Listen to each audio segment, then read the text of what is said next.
I don't have anybody watching us yet. I'm waiting to see. Does it help if I like pull it up? Mm-hmm.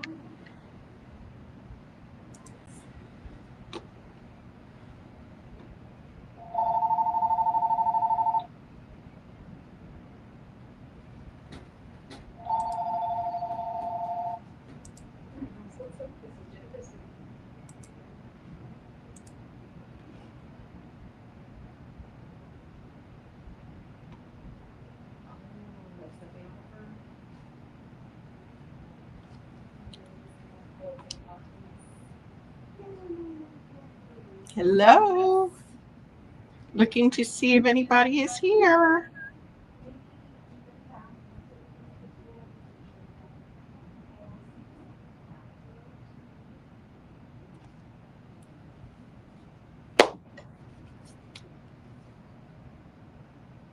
Okay, couple of people here. Welcome, welcome, welcome. Thank you for joining us today. I am Tisha Copeland at Not Your Mama's Quilt Store in Plano, Texas. And I am just, how do they say it? Pleased as punch to have you today. This is my What's New Wednesday broadcast. We do it every Wednesday, well, almost every Wednesday from 1 o'clock to usually about 2, sometimes a little bit longer. Hello, Darcy. Hello, Kathy, Kathy, Kathy. Thanks for joining me today.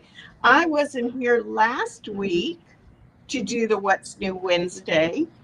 I thought that Jen and Debbie were going to do it as she slyly looks at me from behind the pillar. I thought they were going to do it. Lori, hey, how I know I told Debbie to come in and do it with you. She did. Lori. Hi, Bonnie. Hello. So, no, I didn't do it. You want to know where I was? Anybody? You want to know what I was doing all day Wednesday last week? Anybody? Say yes. Okay. Jen said she does. Okay, twist my arm. I got asked to be a judge of the quilt show for the State Fair of Texas. Yes, how fun is that? I got to go judge quilts at the State Fair. It was so much fun and such a great learning experience. So many beautiful projects turned in. And if you have questions for me about the judging or kind of how it's judged, then please type them up here and I will tell you the information that I know and that I learned and that I have. It was really great. They have a committee and there's couple of judges on there. And there's a lot of different categories. So, what I will tell you in the very first place, be sure you're putting your quilt in the correct category. Okay? Just saying that. Be sure you're putting it in the correct category because we're not allowed to, as judges, we're not allowed to move the quilt into a different category. It has to be judged in that category. Okay? Huh? Interesting. Yes, yes. And I will say that's also true for some other quilt shows that I have scribed for, that sometimes it's not that the workmanship isn't getting a ribbon, it's the category it's in that the judge says, well, this isn't the same thing. So, to give you an idea, for instance, if you're submitting an applique quilt, look to see if there was a hand applique and a machine applique category and be sure to put it in the correct one. If you have two categories, if you have both of those and you're still not sure, look to see what you have most of on your quilt. If it's most a little bit of applique, one or two blocks or just a little bit and it's hand applique, put it in the hand applique category. Okay. If you just have a little tiny bit of applique, you might want to put it into the regular quilt division, not necessarily the applique one. And if you're putting a machine applique into a hand quilted one, it probably won't get a ribbon. Again, not because of execution or the beauty or the technicalities technique, but because when you have to judge it against that category, sometimes it makes it really tough. Some of those were really hard to do, really hard. The other thing I can tell you is to look carefully at your quilts before you submit them. I know you made them already. You're probably sick of looking at it. Like I get sick of looking at something after a while. And you're probably sick of looking at it at some point. And so you finish it, you roll it up, you submit the picture or whatever you have to do, you go and drop it off, and then you don't look at it again, and you haven't looked at it again, and you haven't inspected it really carefully. You need to do that. You need to look at it again real carefully.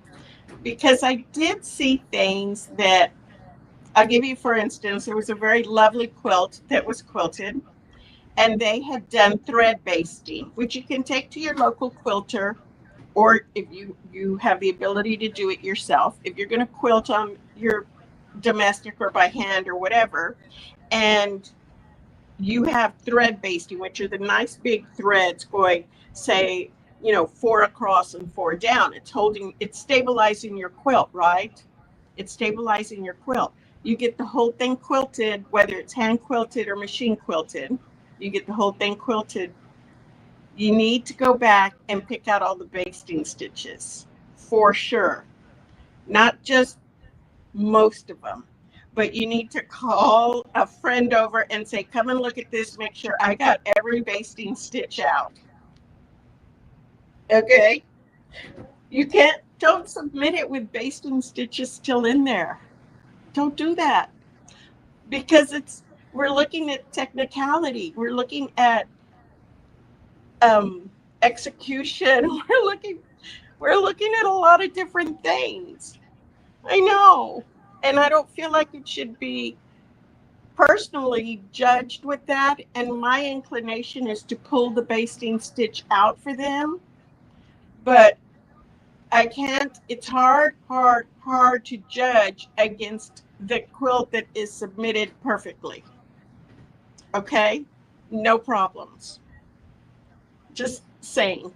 Take the basting stitches out. It was like, oh. There were a couple of other things. A lot of seams had come undone. I was, we see that when we're long arming, that quilt tops are submitted, and some of the seams have come undone because you didn't quite get that 1/4 inch. You maybe got a 1/16 of an inch in there, and when you started quilting it or even handling it, that seam comes undone, and you just see it's holding on by the fray threads, right? That's all it's holding on by is the fray.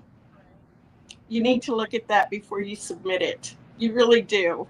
Because that is something that you can do a quick little repair that won't drag the judge's eye right to it where it's coming apart.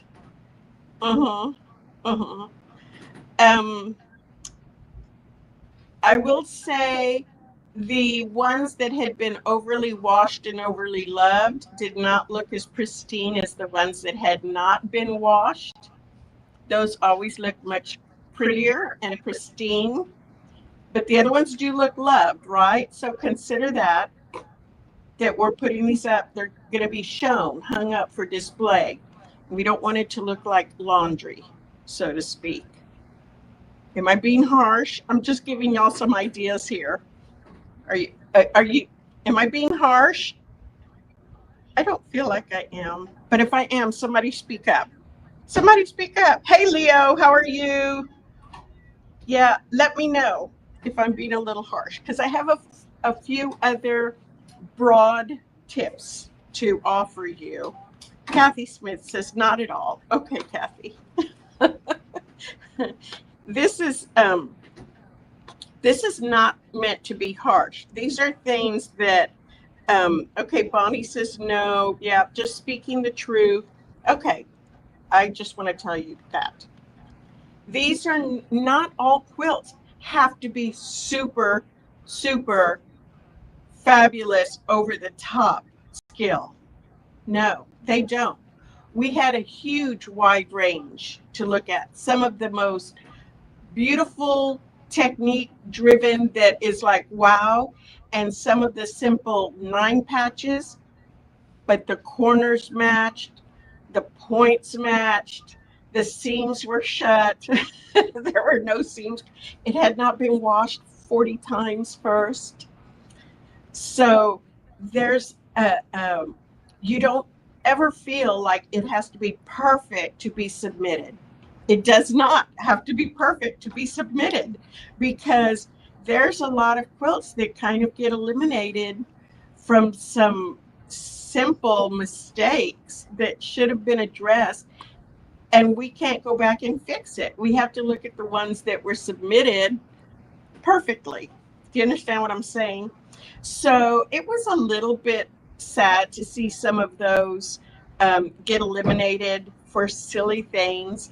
One thing I did see over and over again is machine bindings. Okay, so there's a school of thought that says if you're going to submit a quilt to a show, you always put it on as a hand binding. Okay, you're always doing it as a hand binding. And so to see machine binding, I don't know. They don't say it has to have a machine binding on it. We did not have to categorize it as such. But again, that technique and skill. If you're going to put on your quilt with a machine binding, if you're going to do that, use matching thread to your machine, to your binding. Don't put a black binding on there with white thread. You're not doing yourself any favors. Or pink thread or yellow thread. Because unless you have a perfectly stitched seam for the binding, and I'm talking about not when you sew it onto the back and flip it over. I'm talking about you sew it onto the back, you flip it over, and then you stitch it down right there. If your stitching is not perfect, you need to use a thread that blends in with your binding so that you can't see the mistakes, okay? Because some of them were done. I don't think it meant to be a contrasting thread. It looked like, oh, this is what I started it with. I just have to do this. That's what it looked like. And the binding wasn't perfect. They could have learned a little bit more on how to do bindings by machine. Thank you so much. But then using a thread that didn't match, really, really, ouch, that hurt. Because you're looking at it and you're like, okay, first it's like all over, the sewing is like this, and it's in white thread on black fabric. Ouch, ouch, ouch. It hurt to judge that. So it was quite the learning experience. When you have some that are just really, really close in a category, like who are we going to pick? What are we going to do? That's when you really go back to technique and finishing and how did they do it and was it done well, and that's when you start getting extra brownie points. It's also a thing to stuff your bindings if you're submitting it to a quilt show, and stuffing your bindings is easy to do. It is not hard. It only works with hand stitching bindings. Only one quilt was submitted with a stuffed binding, but you know what, that counts for her, that or him. I don't know if it was a him or a her. That counts compared to the one that just did a regular binding, compared to the one who just did a machine binding that was looking kind of like, Bindings are hard to do. I know they are, especially on big quilts. They're hard to do. You're trying to maneuver that whole thing under your sewing machine and you're trying to get it all done. and they're hard to do. The other thing I would tell you, don't glue a binding on. Don't glue it. No. Glue it and not stitch it? They stitched it down on the front side so that they could flip it to the back and hand stitch it or machine stitch it, whatever, but they glued it. And so you know what? We found it. And because a part of it had come up, because your glue may hold fine for it to hang up on the wall. But these quilts are getting folded and unfolded several times. And you have to think that they probably get caught up on stuff. So all it took, it was folded, like say my collar is right here, and then something caught it and it ripped that glue off. It didn't tear the fabric, but the glue came off. So then we were like, wait a minute, this is glued. So then when we started looking closer, no stitch marks anywhere. So not stitched, just glue. Just glue. Yeah. Not a patch of glue to fix the spot that they ran out of thread. The whole thing was glued down. Now we were laughing because we said this would be me driving down to drop it off. You had to drop them off on a Friday, Saturday, and Sunday. To drop it off on Sunday at 4:00 going, okay, Mark, you keep driving. I've almost got this completely glued down. Hold on. And sitting in the car, right? In the back seat with my, that would be me. I totally get it, man. I get it. Because that would have been me at the last minute sliding in under the finish time with my my quilt. And I would have been like, I can't sew as fast as I can glue. And so, but then when we started looking at them for glue bindings, I found them a couple of times. Ouch, ouch, ouch, ouch, ouch. Finding them. I found a couple of glued bindings. So yeah, it was like, oh, ouch. Now, on this particular quilt show, we didn't get to write back to the submitter to tell them to concentrate on anything or to pull out your basting stitches or anything like that. But that's really left up to you to remember. It's left up to the quilter to do. Now, one of the other categories that we submitted that I thought was darling is they have 2 youth divisions. Actually, they have 2 divisions for youth, and then each division has 2 categories underneath it, right? So one of them is for like under 10, and the other one is like from 10 to 16, I think, something like that. And the under 10, or maybe it was under 7, I don't remember. It was pretty young. The first category was pretty young. And some of those were so cute, okay? You could tell they were stitched by a kid, and you could tell, and that's how we're looking at it. Does this qualify for this department?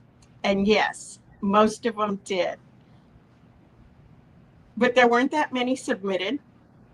There were maybe only 5 in the category. And so you do first, second, and third, and then honorable mention. So most of them, you could tell a kid quilted it, okay?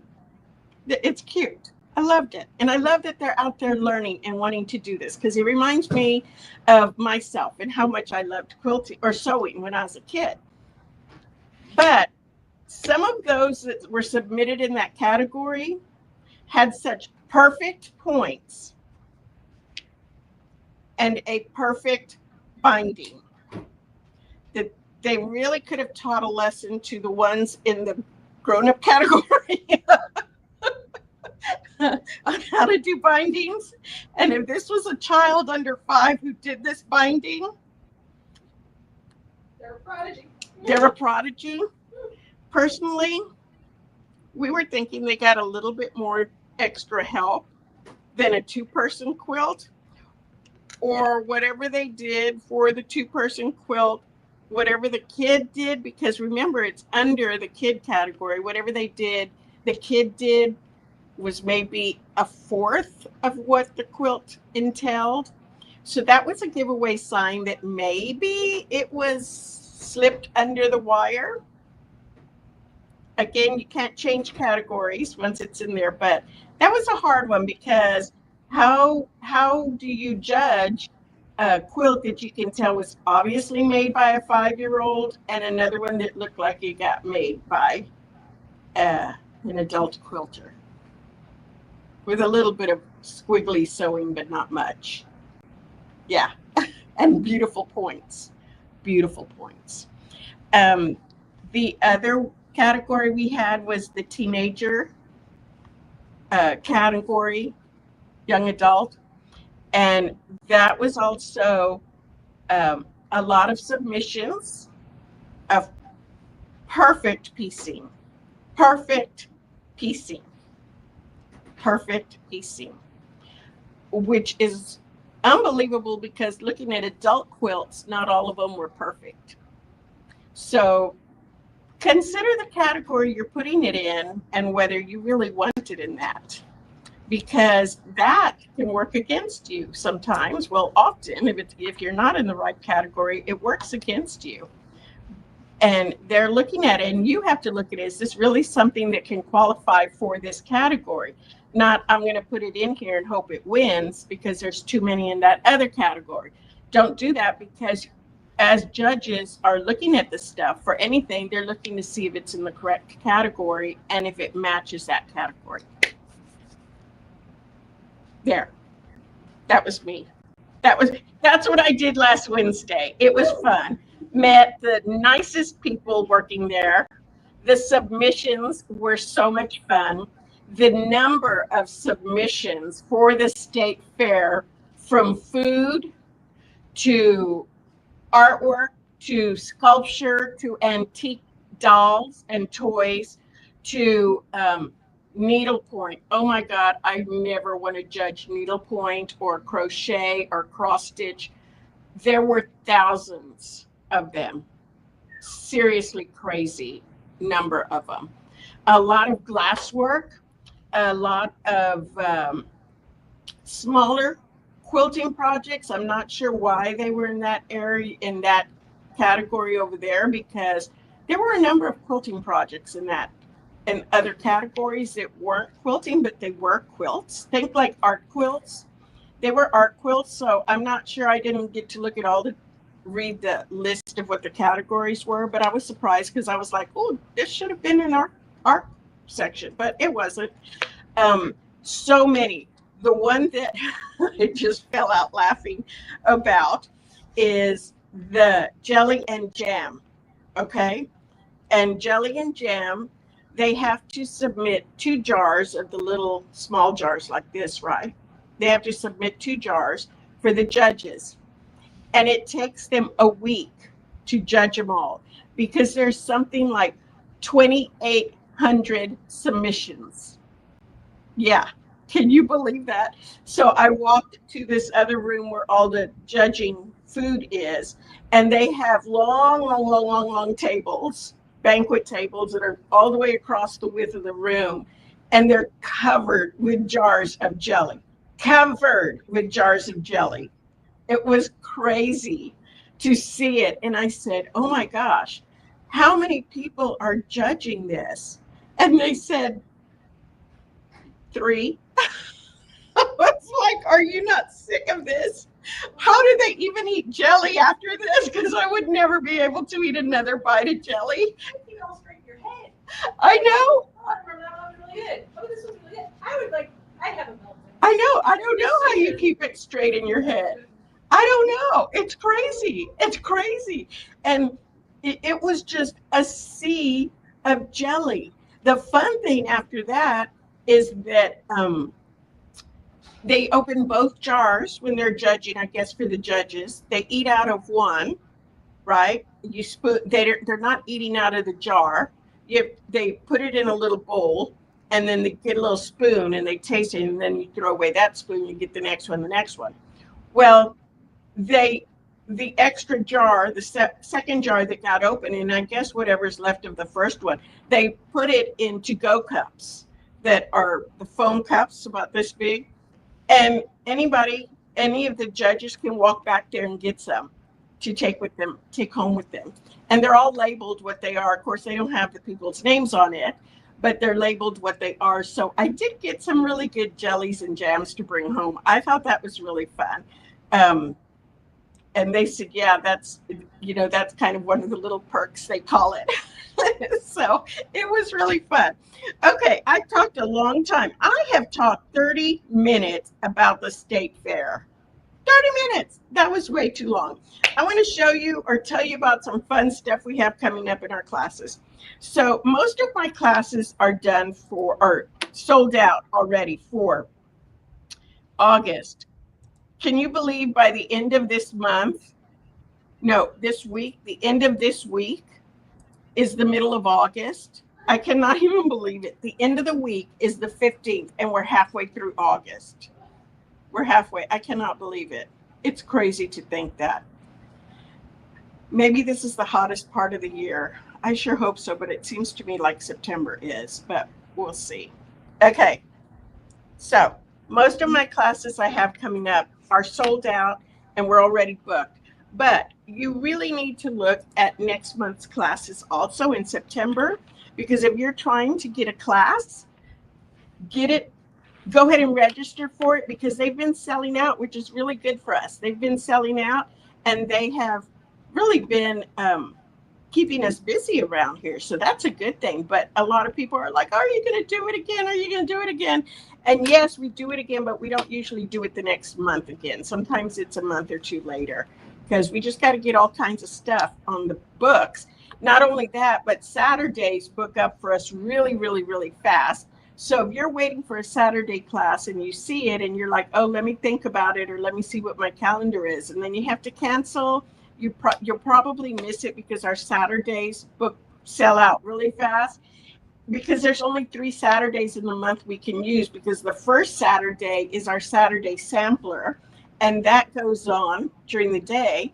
And so that takes up our Saturday for that. So that just leaves me 3 more Saturdays to work with. But I do have some fun, demo days. I've tried to pick some of that up again. I'm going to show you one of the projects that was our demo day for last week, the week before. This Saturday, demo day is Jelly Roll Rug. I have to think about it. It's the Jelly Roll Rug. People get so intimidated with the Jelly Roll Rug. It is not hard to do, and they are fun to do. And I swear I had a pattern here, but I don't see it now. I think that class is sold out, but I'll be doing demos on Jelly Roll Rugs, and they're fun. The key to doing that is sew slowly, don't sew fast. If you're sewing like a banshee, it's going to get very wavy, excuse me, very wavy and very ripply on the edges, which nobody wants that, right? Okay, so let me show you some really fun new things that we have gotten into the store. I'm going to come over here. Debbie's gone today. She's taking a child to college. I'm sure she's sad about that. Here's my camera. I'm sure she's sad about that, but how exciting. Katie, who some of you might know because she worked with us a couple of years, a couple of summers, I should say. And so Debbie is taking her to college right now and is not here this week. So I'm on my own, which might explain some of the fumbling around that I do when I'm by myself, because I'm trying to operate the phone and the computer and the camera and the lights and the action and the all of that. So I'm going to switch modes right here because I want to show you some fun things we got in. Let's see. Yay! I did it. Okay. Here we go. These little screwdrivers, which I absolutely love. I don't know if you can, how well you can see them or not see them. I wonder if I can get the glare off. I love these little screwdrivers because, you know, when you get a sewing machine, they give you one little skinny screwdriver, right? It's a little tiny skinny one, or in some cases, they give you something that looks like a round metal thing, and you're supposed to use that to put your sewing machine, your sole plate on and off, and it is so hard to do it. So you go and grab a long screwdriver, maybe from your husband's tool pouch, but it's too long and it won't fit underneath the harp of your machine because it's bumping against the top of your sewing machine. Look at these. These are perfect. They're an inch and a half long, so you can get them and turn them just like this, but you would do it straight up and down. You can't see it like that. You would just get it and turn it. It's not too tall. Plus, this is bigger. So let me see how big this is. This is 3/4 of an inch wide. So I can grab it. It's not little tiny skinny. I can grab it. It comes with two of them. You have a Phillips head and a flat head right there. They're small enough that you can still keep it in your sewing box or your little, whatever you call it, sewing kit. Okay, I'm pulling up the link for it. Hold on. Here we go. You can still keep it in there. I think the price is great. They're $7.99. I'm going to put this right here. And you can keep them. And so I have one in my sewing kit that goes like when I go to retreats and stuff. And I have one in my sewing kit at home because I hate looking for stuff. And you know what? I go to enough retreats. I go to 2 or 3 a year that I've decided I'm just going to start buying 2 of everything because I get really irritated when I have to unpack and repack and pack and I forget something. So short of having 2 rulers for everything, although I do sometimes have 2 rulers also, I just keep my kit that goes is on the go. The next thing, look at these extra fine tweezers. Now, this is also Fat Quarter Gypsy, which I love, but look at these extra fine tweezers right here. Can you see how nice they are? Let me see if I can get out of my own way. No, you can't see it. I'm trying. Okay, we're going to go. Okay. No, it doesn't want me to get closer. Look at these extra fine tweezers.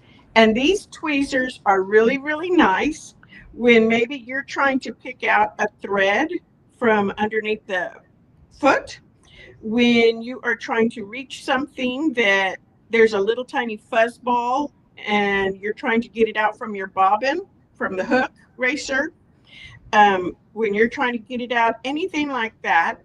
You don't have to run around and look for tweezers that are sitting in your makeup drawer. You can do it just with these. I love these little tiny ultra fine tweezers. They do the job. Gypsy Quilter Precision Detail Tweezer. I love them. And you know what? My daughter likes to do diamond dots. You know, when you put all those little, glue those little tiny dots down. I'm trying to see how I got this in there before.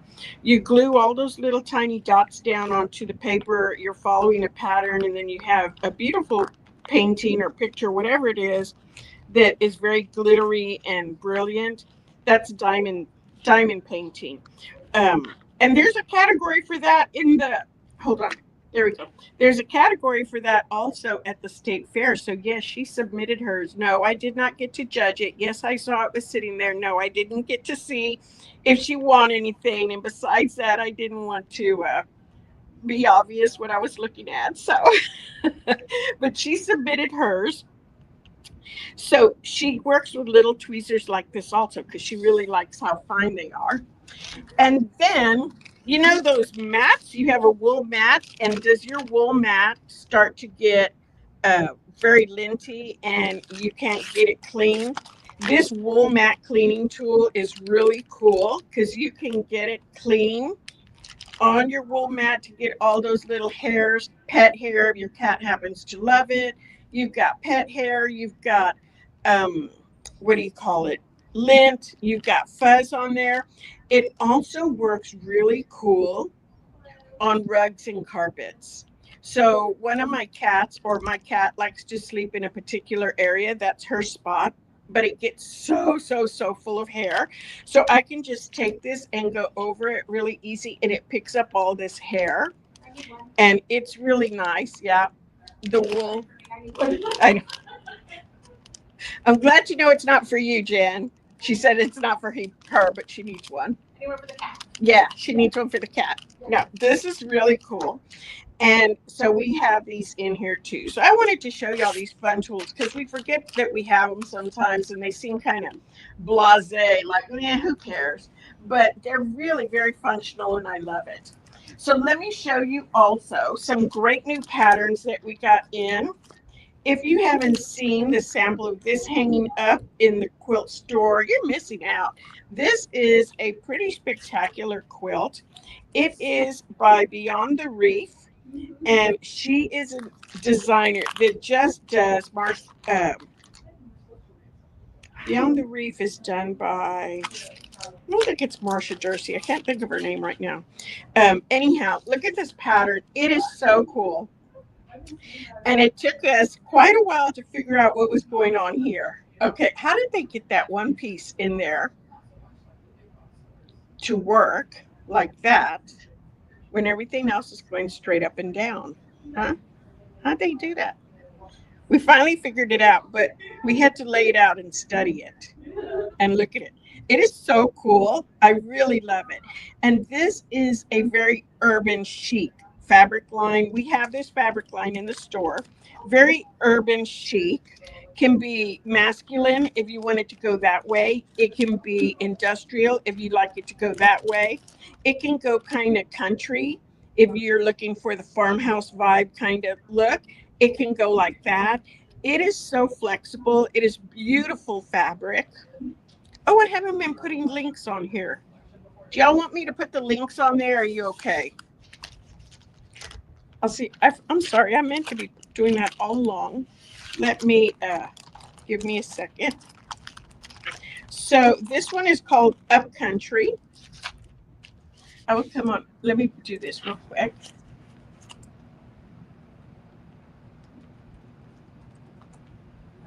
See, Debbie does all this stuff for me behind the scenes.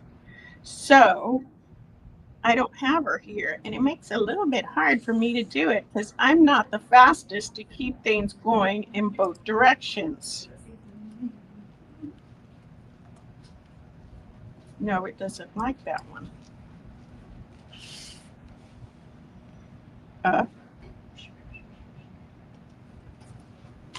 Country. No, it doesn't want that one. Okay, I'm going to try something else. This is how we do it here. 8 5 9 9 7 7 0 0 0 4 7 7 4. Okay, it's not in the system. We shall go in and put it in. You do? I scanned it Upcountry. It's all one word. Upcountry. What's the SKU number? 162926. 9 what? 162926. Nope, it says it's not in there. Oh, I can get it over here. Very strange. Okay, we'll continue on. Fun pattern here called Buttoned Up. You've got all different kinds of buttons right here. I think that's just a fun thing. You have one that's a small throw that's 53.5 by 65 and a large throw that is 77 by 77. You've got two different sizes you can make. I think it is so much fun just to have little buttons of different shapes and sizes. Well, not really sizes because they're all the same, but different shapes. And I think this would be super, super cute with fabric buttons. I mean, instead of just using solids, do it with fabrics. Print fabrics is what I'm trying to say. I think that would be so cute. So this is another one. This is by Pen and Paper Patterns. Now, one of my favorite designers is Robin Pickens. And I love this pattern. It's called Courtyard Lattice. And she did it with Christmas fabric. She did it last year with Christmas fabric. But what I love about it is that you can take anything to put in these squares right here. This is not a panel that she cut up. This is regular yardage that she didn't want to cut up into small pieces and put it in these center blocks right here in all of these blocks. Now, I'm going to show you another line of fabric that I think is just fabulous. And I think this can be retrofitted to fit one of the panels that is in this other panel I'm going to show in this other fabric. So this is Courtyard Lattice. Love that one. Another one that we have in that I think is just in time for upcoming Halloween, yay, is this one. This is Laura Heine. And I love her projects. These are so much fun because you're doing art collage. And yes, I teach classes on it. And yes, I have one coming up. There might be a space left in there. There may not be. These are her smaller size one. She calls them teeny tiny, but they are not teeny tiny. Each one is going to finish, let's see, at 16 by 20. So they're not teeny tiny. To me, they're small. Her teeny tiny ones are about 5 inches by 5 inches. So I'm not sure why she calls this teeny tiny. But I think this is so much fun. You know why? Because you can use up all your scraps for this. And so I recognize some of these, those little flowers with the skulls. That is from Art Gallery Fabrics a couple of years ago. This little spider, you can find it with most Halloween fabrics that you get. This tree back here in the background is not necessarily Halloween fabric. It looks like it's just a batik fabric with lines going through it, but it makes it fun. And the same thing when you do something like this. You can use scraps for the jack-o'-lantern. If you have some images you can cut out of a cat, you can do that. Look at these skeleton ghost. It is just a really fun little project. I might have to work on this. I haven't worked on anything creative in a while. I might have to work on this because this is just a fun one. So these are some patterns that we just got in that have been really fun to have, and I haven't shown them to you all, so I wanted to show them. So one of the other things that I demoed last week was our splash fabric. And if you didn't have a chance to stop in sometime, because we were talking about the splash fabrics, and splash fabrics are these. So this is cotton laminated fabric. You may have seen it if you come in pretty regularly because I got it when I was at H&H, when I was at Market. Yeah. So I got the fabric there and started placing orders. It has just been selling so well. This is a really nice laminated fabric. It's washable. It's stain resistant. It's water resistant. You can, wipe it off if it gets wet.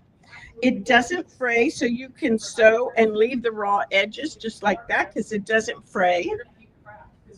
It's really nice. You can stitch. You don't have to use a special foot. You don't have to use a special needle.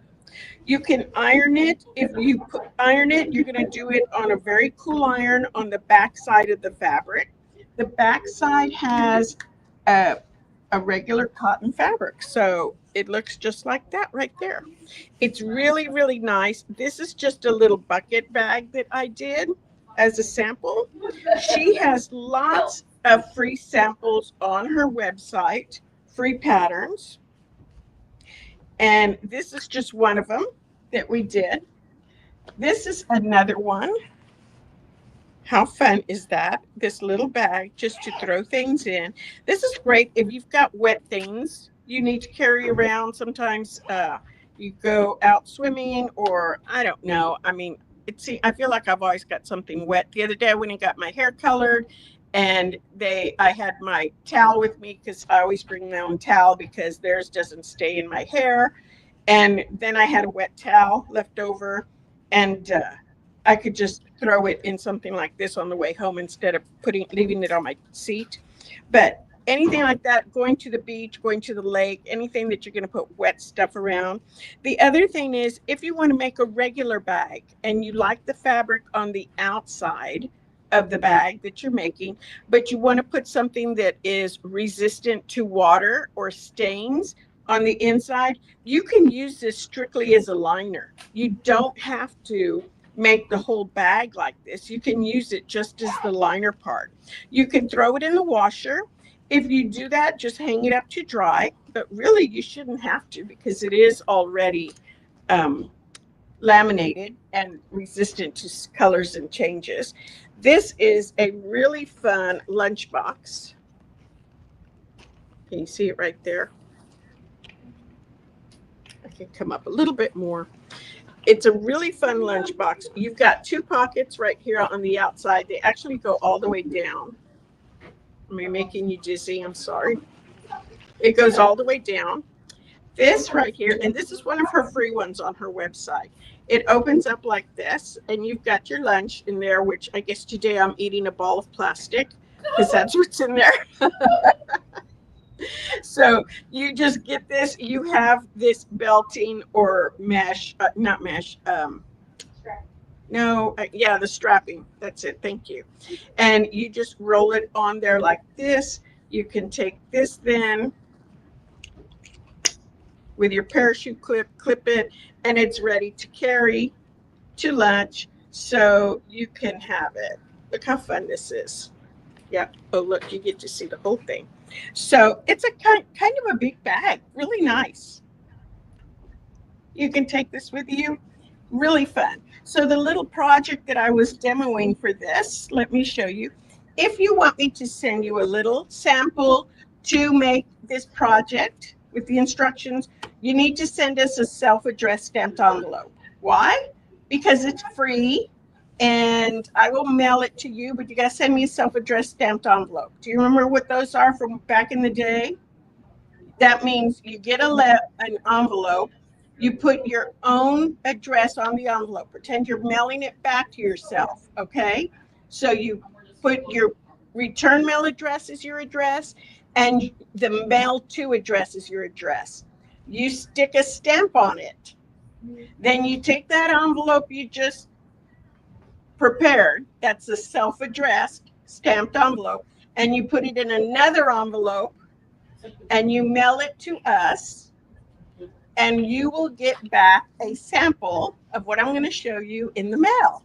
Okay, because I'm just going to, oh, here came an envelope, open it up, put the little pattern, put the sample in there, and send it back to you. So if you'd like a little sample of this, get that done, and I will drop these in the mail to you. So what I was showing how to demo this week, here we go again, were these little tiny bucket bags. Look how small they are. They're fun. Look. Aren't they fun? So super easy to do. You are going to start off with 2 squares of fabric. Okay, in this case, I have 2 of the same color because that's just what I had left. So 2 squares of the same fabric, and you're going to measure off your inches at 2 1/4. Not your inches, your corners. 2 1/4, 2 1/4, 2 1/4, 2 1/4. And you're going to come in and cut that piece off just like this. So now you've got it cut. Okay, I cut out those corners. Next thing you're going to do is right sides together, fold this on the diagonal, and you're going to put a 1/4 inch seam here and a 1/4 inch seam here. Okay, so here and here. When you've done that to both of them, you are going to have a little pattern that looks like this. See, here and here. Take this piece now, open it up, just like that. Did you see that?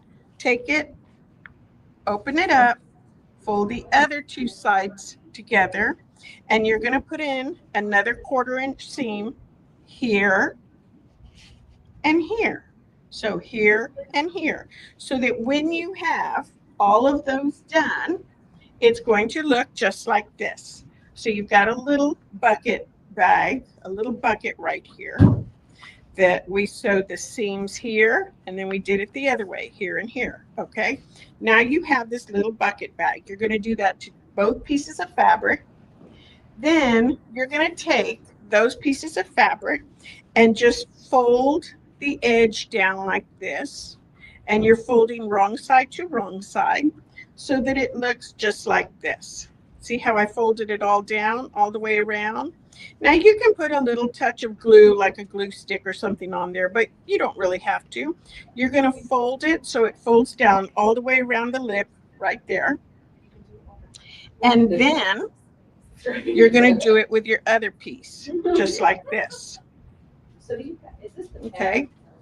Once you've done it to both of them, you just take one and you turn it right side in. So that's on the inside. Your outside is here, right side out. I'm going to take one, put it inside the other, just like that. Match up all my seams all the way around. All the way around. Okay, match up all my seams. And then I can do a top stitch all the way around this edge, and it looks just like this. See my top stitch around the edge at the top? Right there. It's a top stitch at the top, top edge. So it is just a cute little thing that you can make.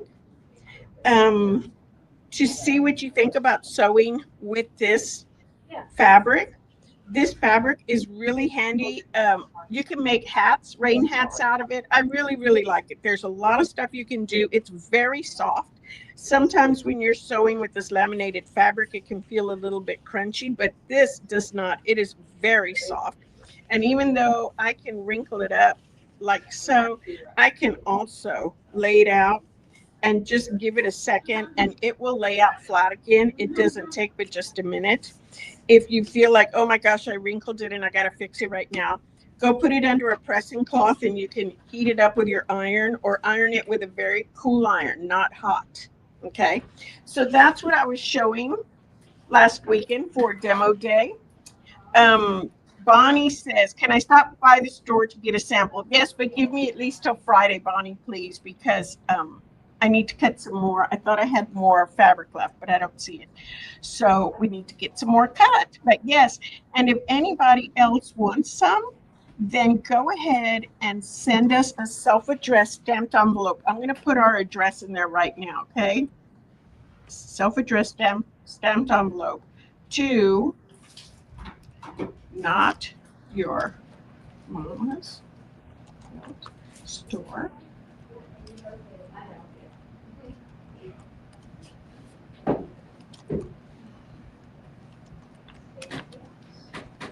I'm typing.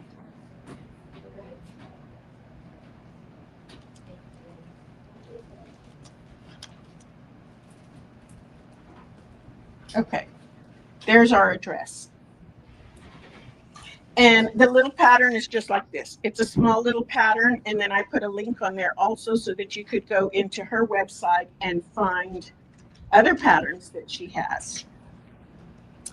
So we did get in some new fabric this month or last week, and I want to show it to you because it is so pretty. One of my favorite designers is Corey Dantini. She comes out with the most whimsical, fun designs, and this is her latest one that she did for Christmas, which I think is just darling. This is the 12 Days of Christmas. It has 1, 2, 3, 4, 5, 6, 7 pieces and 2 panels in it. And remember, I was talking about this quilt just a minute ago that I said right here where all the little center pieces are, you could use one of her panels. This is why I think so. So one of her panels has, oh, I hate to open these up. They hung the other one out of reach of children, which would be me. Look at this panel. So 12 Days of Christmas. Look how beautiful this is. Look. Oh, I love it. I love it. So those are 6 of the 12 days. Here's the other 6. So pretty. I'm going to show you right here underneath this so you can see it a little bit closer up. Of course, she just delivers the most beautiful things all the time. Look at all of this. 5 rings. So golden eggs, isn't that a thing also? Look, drummers, drumming. I don't remember what this one is. I mean, so pretty. The color. Oh, look. 3 French hens, 2 turtle doves, a partridge in a pear tree, um, 4 calling birds, 5 golden rings, geese a lane. I mean, it is just beautiful. That's what's written in the background. Look at this one right here. There's the partridge in the tree. Look at the 2 turtle doves. French hens. It's dressed up with a French outfit. I love that. Maids a milking, swans a swimming. Look how gorgeous. Look how beautiful. Dancing ballerinas. 10, oh, the other one, 9 ladies dancing. I bet that's what this one is. Oh my gosh, so pretty. Love this one. Love it. I really want to spend some time making something out of this because it is so stunning and beautiful. So I that is one of the ones that I really think can be used right here. You because they're kind of oval in shape, you'd have to come in and retrofit it. So that means you cut it out as a square, right? Or you build up your edges to make it a square. So you might have to put a border or two around it, but that's okay because when you do that, then um, you're going to be able to fit it into these areas right here and still have a really beautiful quilt around it. Now, she does have a free pattern to go with it, and it shows I'm putting this away, sorry, my friends. I don't have Debbie here. Debbie's missing. Okay. So this is a free pattern right here. You can kind of see it a little bit. This is a free pattern right here. And you can see this is a little countdown to Christmas. So it's a wall hanging calendar. It is super cute. These are cute little pockets that really open up. It is very cute. So that is her free pattern for this project. But I certainly think you can adapt other things to it. Now, her other panel, which I'm going to show you in a minute, because I wanted to show you the fabrics that go with this. I love it when we get a Christmas fabric that doesn't necessarily scream Christmas, that you feel like now that Christmas is over, I got to put it away. And this one really hits the bill with it because it's just got beautiful print. I think it's kind of that Scandinavian print that is got the clean lines, but kind of a little bit Art Deco, but not really. It's hard to describe it, but that's what I think this is really coming across as. You have this one right here that complements it. Also, so pretty.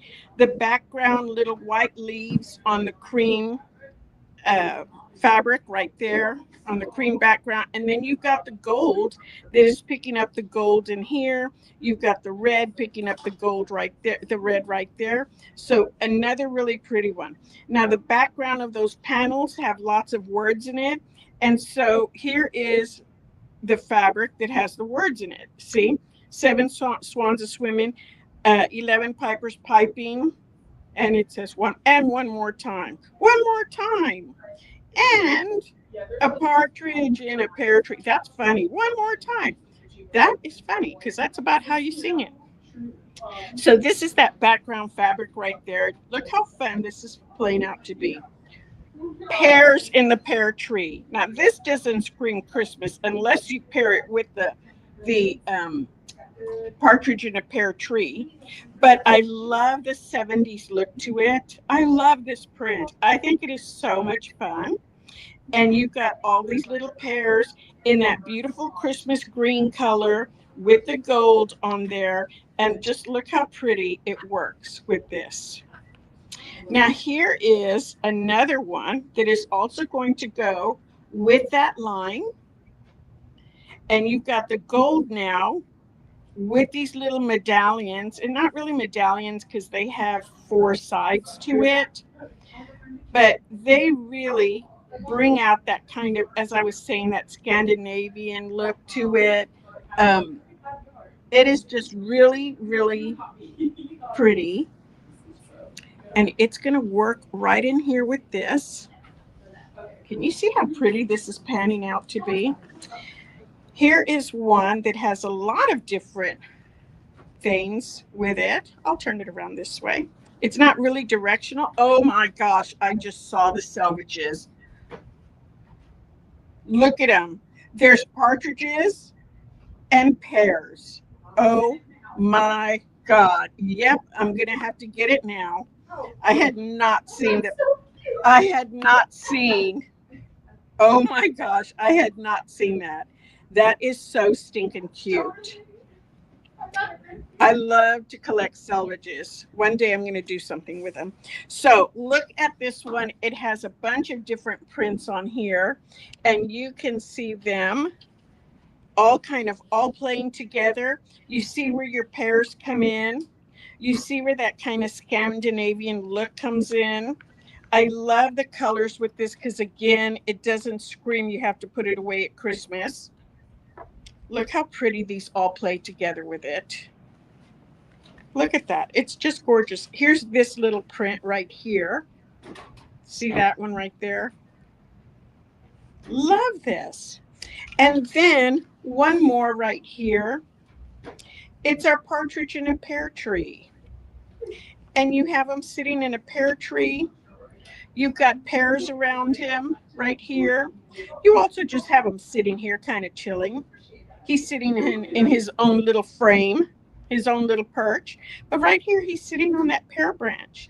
And I love that. You've got all the colors that are working together with this. Look how fun that is. I love it. And it still has those warm hues for the winter time. It's, it still says, oh, I want to curl up on the couch with this one, or I want to curl up in my bed and take a nappy noo-noo. That's what we call them, nappy noo-noos. Nappy noo-noo. Yeah. So if you need to curl up and take a nappy noo-noo, it still has that color vibe going on, that's what you want to do. So let me show you the last panel that goes with it.